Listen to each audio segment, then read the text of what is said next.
খাওনি তো কি হয়েছে, আজ তো দেখলে, এবার খেয়ে নাও। এই ফলটা অনেক সুস্বাদু।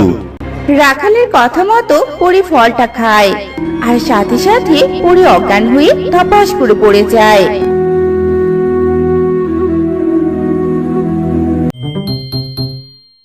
উফ, জ্বালা! আজকাল গরুগুলো শান্তিতে একটু বসতেও দেয় না, সারাদিন ছোটাছুটি করে। আর গরুর পিছনে ছুটতে ছুটতে আমিও হাঁপিয়ে উঠেছি। যাই, একটু জল খেয়ে আসি। এ কথা বলে রাখাল নদীর পাড়ে যায়।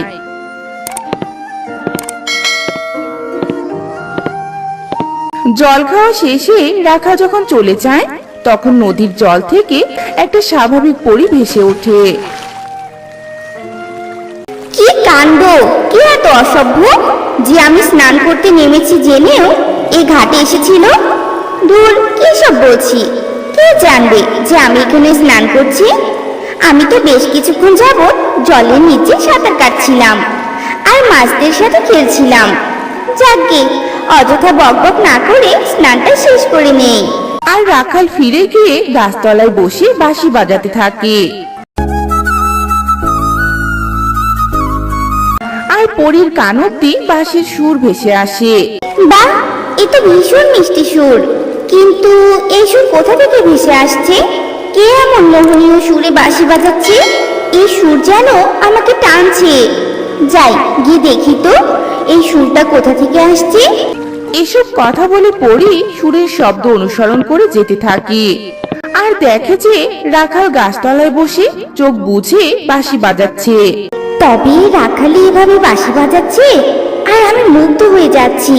তবে রাখালকে বিরক্ত না করে আমি বরং বাঁশির শব্দ শুনি। আর বাঁশির সুর শুনতে থাকে। হঠাৎই রাখাল বাঁশি বাজানো থামিয়ে চোখ মেলে। এ কি তুমি? দেখে তো মনে হচ্ছে তুমি একটা পরী, কিন্তু তুমি এখানে কি করছো? তোমার বাঁশির সুর শুনছি। আসলে তোমার বাঁশির সুর আমাকে বিমোহিত করেছে, তাই আমি তোমার বন্ধু হতে চাই আর রোজ তোমার পাশে বসে তোমার বাঁশির সুর শুনতে চাই। তুমি কি আমার বন্ধু হবে? পরীর প্রস্তাবে রাখাল পরীর বন্ধু হয়ে যায়। আর এরপর থেকে পরী রোজ রাখালের কাছে বাঁশির সুর শুনতে আসতো।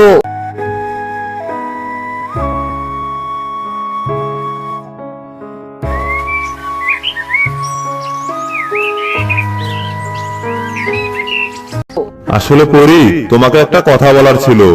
তুমি না কাল থেকে আর আমার কাছে এসো না। কেন রাখাল, হঠাৎ করে তুমি আমায় আসতে নিষেধ করছো কেন? তুমি হয়তো জানো না রাখাল, তোমার জন্য সব সময় আমার মনটা উচ্চাটন থাকে। তোমার কাছে না আসলে যে আমার ভালো লাগে না। তোমাকে না দেখলে আমারও ভালো লাগে না, কারণ আমরা দুজন দুজনকে ভালোবেসে ফেলেছি। আর তাই তো তোমায় আসতে নিষেধ করছি, কারণ তোমার আমার ভালোবাসা কখনো পূর্ণতা পাবে না, কারণ পরী কখনো রাখালের বউ হতে পারে না। কেন পারে না রাখাল? আমি তো তোমার জন্য সবকিছু করতে পারবো, এমনকি পরিরাজ্য ছেড়ে তোমার কাছে থাকতেও পারবো। তুমি সত্যি বলছো পরী? রাখালের পরিবউ হবে তুমি? তবে চলো আমরা বিয়ে করে ফেলি, আর দুজনে সুখে সংসার করতে শুরু করব। রাখালের প্রস্তাবে পরী রাজি হয়ে যায়, আর রাখাল পরীকে নিয়ে তার বাড়িতে চলে যায়। অবশেষে আমি পরীকে বিয়ে করতে পারলাম। আমার প্রথম উদ্দেশ্য সফল হলো। এবার আমায় খুব সতর্ক হয়ে কাজ করতে হবে, যাতে পরী কিছু বুঝতে না পারে। কি ব্যাপার গো, তুমি কি আমাকে নিয়ে এইভাবে দাঁড়িয়ে থাকবে, নাকি আমাকে নিয়ে ভিতরে যাবে? আর তুমি কি ভাবছো বলো তো? কি আর ভাববো পরী, আজ বড্ড কষ্ট হচ্ছে।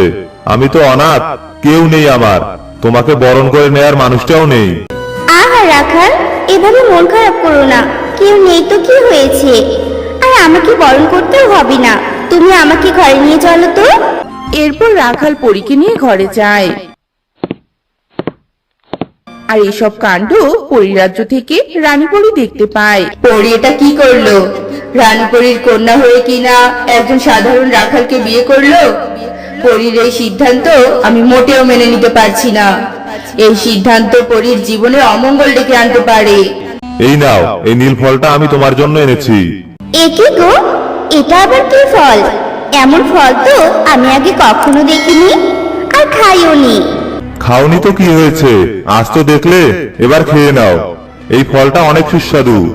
রাখালের কথা মতো পরি ফলটা খায় আর সাথে সাথে পরি অজ্ঞান হয়ে ধপাস করে পড়ে যায়।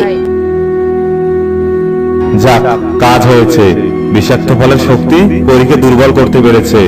এইভাবেই রোজ পরীকে বিষাক্ত ফল খাওয়াতে হবে, আর পূর্ণিমার রাত এলেই কাজটা সেরে ফেলতে হবে। আর এরপর থেকে রোজ রাতে রাখাল পরীকে সেই ফল খাওয়ানো শুরু করে। হ্যাঁ গো, তুমি আমার জন্য রোজ রোজ এটা কি ফল নিয়ে আসো বলো তো? আর এই ফল খেলে আমি কিছুই মনে করতে পারি না। তুমি ঘুমিয়ে পড়লে আর কি মনে করতে পারবে বলো? যাকগে, এত সুস্বাদু ফল নিয়ে আসি আমি, তুমি কোথায় আমাকে ধন্যবাদ দিবে তা নয়, তুমি আমাকে একের পর এক প্রশ্ন করছো। তুমি এখন এত কথা না বাড়িয়ে ফলটা খেয়ে নাও তো। রাখালের কথা শুনে পরি আর কথা না বাড়িয়ে ফলটা খেয়ে নেয়। আর এভাবেই রাখাল কৌশলে পরীকে ফল খাওয়াতে থাকে। দেখতে দেখতে পূর্ণিমার রাত চলে আসে। এই রাতটার জন্যই আমি এতদিন থেকে অপেক্ষা করছিলাম, আর আজ আমি পরীকে বলি দিয়েই আমার স্বার্থ সিদ্ধি করব।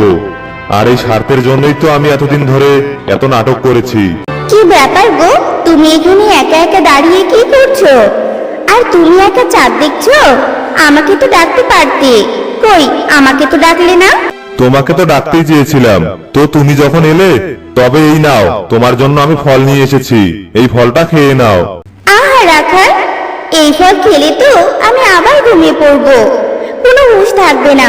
তবে তো তোমার সাথে আমার আর চাঁদ দেখাও হবে না। না গো, এখন আমি এই ফল খেতে পারবো না।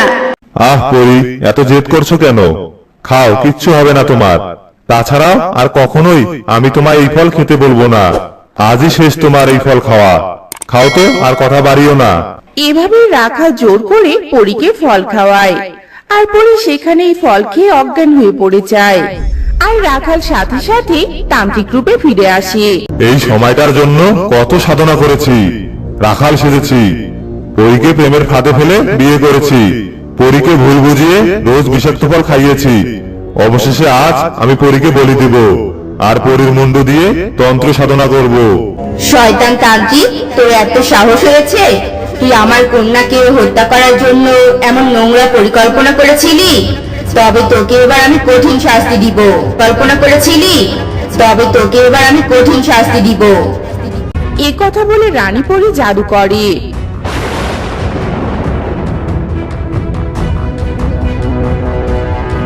আর সেখানেই তান্ত্রিক মারা যায়। আর রানী পরি জাদু করে পরীর জ্ঞান ফেরায়। এ কি মা তুমি? আর ওই তান্ত্রিকটা কে?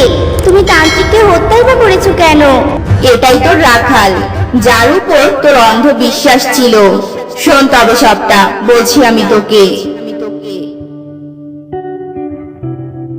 ছি, রাখাল এত খারাপ?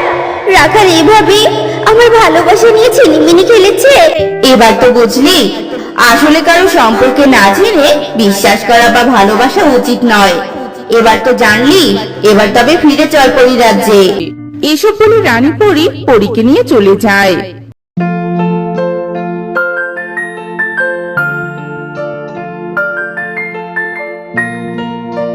হ্যালো প্রিয় বন্ধুরা, তোমরা সবাই কেমন আছো? আশা করি অনেক ভালো আছো। তো আজকের গল্পটি তোমাদের কাছে কেমন লেগেছে তা কমেন্ট করতে একদম ভুলো না।